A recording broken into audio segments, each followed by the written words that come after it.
Hello everyone and welcome back to one more video of All Like Food, the Kitchen Talks, and in today's video I'm going to share how you can cook the rice perfectly.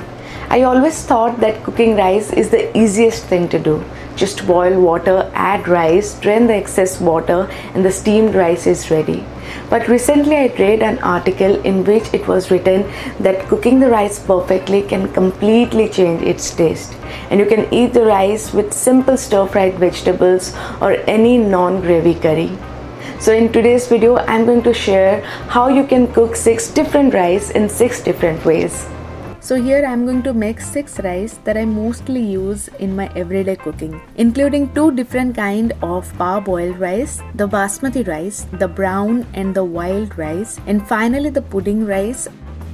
First I'm going to make the basmati rice, which is used in our favorite biryanis and pulaus. These are long grain rice with medium glycemic index between 50 to 60 and are good source of vitamin B1, B6, copper, zinc and folate. To prepare the rice, take a good amount of water in a pan and add half a teaspoon of salt for taste and wholeness of the rice. Let the water to boil. Meanwhile, wash the rice to remove the surface starches. This is an important step. I am using a sieve. It makes the washing really easy.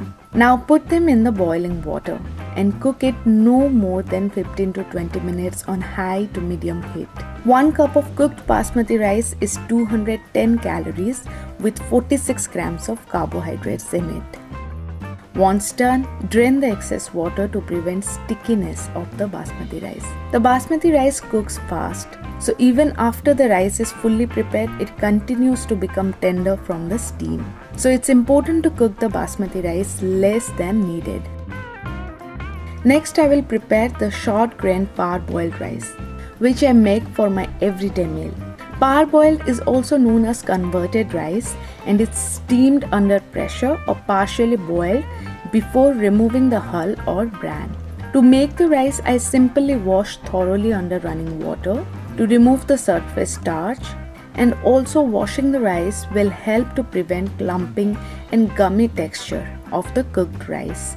Now cook the rice with water on high heat initially and then medium to low heat. It will take 35 to 40 minutes for the boiled rice to get that perfect texture.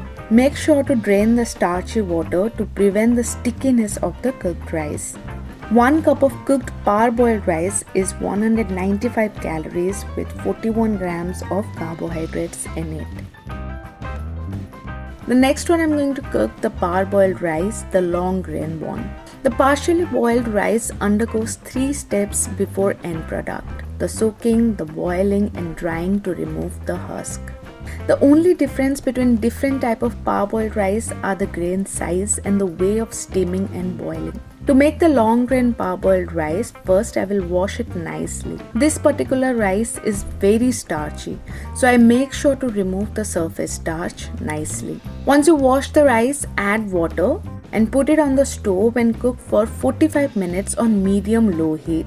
As you can see, the rice water is thick and foamy. Feel free to add water to dilute the thickness. Once done, drain the excess starchy water and keep aside. 1 cup serves 194 calories and 40 grams of carbohydrates. Next, I will make the long grain brown rice. The brown rice are whole grain rice which are dehusked and gives a nutty flavor and chewy texture. To cook the brown rice, first wash the rice to remove the surface dirt. Once washed, take double the amount of water. That means 1 cup of rice to 2 cups of water and put it on stove and cook on medium-low heat till all the water is absorbed. Brown rice is a super healthy whole grain rice, so it's best to retain all the nutrient without draining the excess water. It will take 25 to 30 minutes for the brown rice to cook, depending on the size of the grain. The texture may be a bit sticky but rich in fiber, protein, potassium and antioxidants. Coming to the aromatic raw rice, I am using the short grain one, which is used mostly in making the pudding. The rice is very aromatic and super quick to make. To cook the rice, I simply add the rice to the boiling water without washing it. just to retain its packaged aroma. But feel free to wash it once if you wish to. Now take 2 cups of water to 1 cup of rice and cook it for no more than 10 minutes on medium-high heat. Just stay by the stove till the water is absorbed. No need to drain the water, and it will cook to the perfection within minutes. The aromatic rice is best if you make the pulao or jeera rice with it. 1 cup of aromatic rice serves 206 calories and 45 grams of carbs. Finally, the wild rice or the black rice. This is the long grain, but unlike the usual rice, the wild rice is not the typical rice we eat.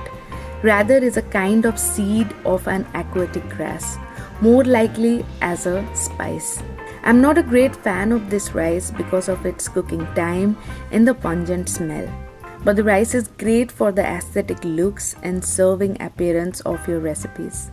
To make the rice, I soak it for 30 to 40 minutes and then wash the rice thoroughly. And I cook the water with sufficient amount of water on medium-high heat. It takes 50 minutes for the rice to cook. While cooking, it releases a very strong raw tea smell, which is sometimes unbearable. Once done, drain the excess water and serve as a garnish or make some curried rice using this.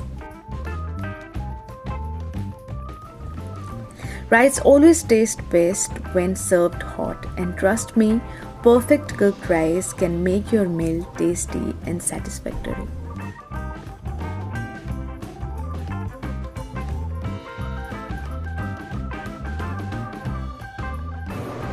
So thank you so much for watching the video. I'm sure it was a bit informative for you. If you have any questions, just let me know in the comment section below. Make sure to hit that like button, subscribe to the channel and click the bell icon for notifications. Share the video with your loved ones. And for health related articles, you can visit my blog at www.alllightfood.com. The link is given in the description box. And you can also connect with me on Instagram, Twitter and Facebook. I shall see you in one more video. Till then, goodbye, take care and stay healthy.